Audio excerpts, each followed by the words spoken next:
This is a talk about the old St. Mary's Church, pre-1848. Why pre-1848? That was when the new church in the High Street was built, and the old church ceased being used. The sketch is from the cover of Mary Phillips' book, The Clophill Story, and is, probably, the earliest representation of the church.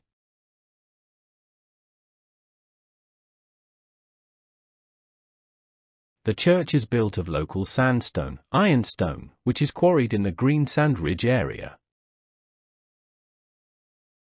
This is how the church looked when it was still in use in 1844. On the south side near the tower was an entrance porch. The tower has a spiral staircase to the belfry. The top of the walls were crenellated, as was the top of the tower. A second spiral staircase led up to the rood. There will be more about this later. On the east end was a chancel with a tiled roof. The nave had two large windows, one on each side. The porch and the chancel have gone. The graveyard was full of gravestones. This plan, of 1823, shows the layout. There was an entrance porch. The tower stands proud. It has a spiral staircase which gives access to the belfry, where there were 3 bells. The nave. To the east was a chancel. The altar was at the east end, as usual. There was a pulpit. In the north and south walls of the nave were 2 very large windows. More about these later. Another spiral staircase gave access to the rood. More about this later. The plan shows the men's gallery, which was added to give more capacity. At the same time, a boys' gallery was added, above it.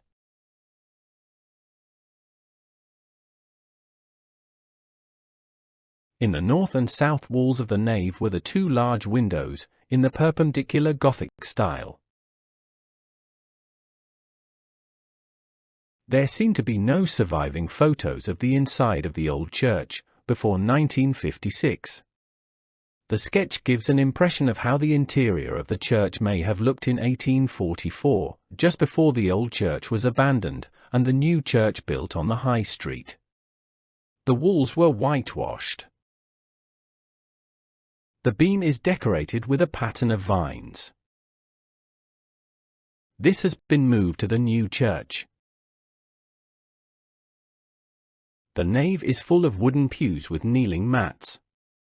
The pews on the right are box pews with doors. They would have been owned by well-to-do families.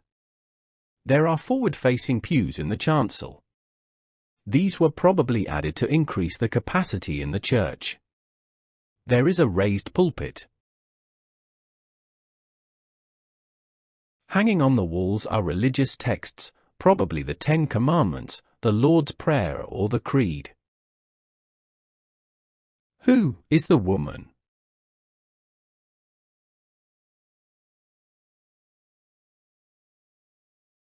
Pre-Reformation churches were aglow with color and images, covering every flat surface. The English Reformation took place in the 16th century, when the Church of England broke away from the authority of the Pope and the Roman Catholic Church. The walls would have been painted white, to hide the popish images.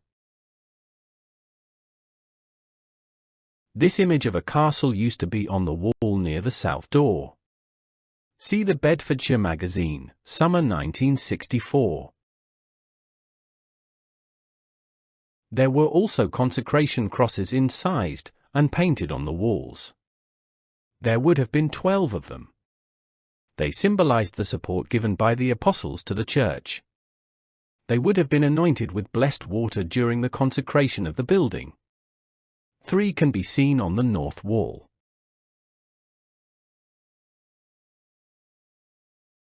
What is behind the bricked-up doorway?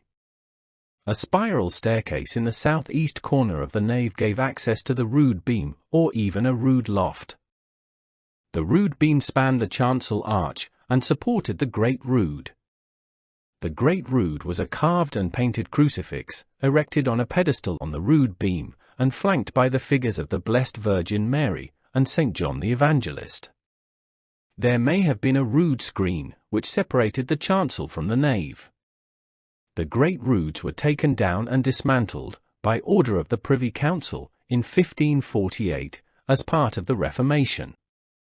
Thus not a single medieval rood survives in Britain. This is the Great Rood at St. Paul's, Bedford. It dates from 1906.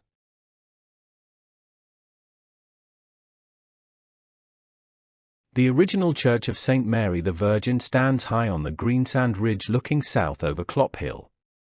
It is 0.4 of a mile from the High Street, and over a mile from the Green. We are used to seeing churches in the middle of villages, so why was the Clophill Church built so far from the village? As the Reverend W.A.M. Grant says in The Cleft in the Hills, it is probable that our county came under the Christian influence of the old Celtic Church of Britain. It was their custom to raise a stone cross on rising ground to the northeast of a township or village, and later, to build a small church upon the site. To name but a few, Ampthill, Malden and Clophill have churches that have been built in accordance with that principle. It has been claimed that the village of Clophill used to be grouped around the church on the hill. And, after the Black Death, the villagers moved away. This is very unlikely. There is no archaeological evidence to support this. The Rest Park Estate map of 1716 shows 3 buildings near the church. One looks like a barn. The other 2 could be small houses. There are records of villages being abandoned, but not moving. The population of Clophill grew from 706 in 1801 to 1,066 in 1841. Most people attended church on Sundays, and the increase in the congregation was difficult to accommodate. Several attempts were made by the rector, William Pierce Nethersole, to increase the available seating. A men's gallery was added at the west end of the nave, and above this was added a boys' gallery. Pews were also installed in the chancel. A proposal for a transept carried out from the north window came to nothing. In 1844, on the death of William Pierce Nethersole, John Mendham, assistant curate, became the new rector. He put all his efforts into getting a new church built in the village, which he succeeded in doing in 1848.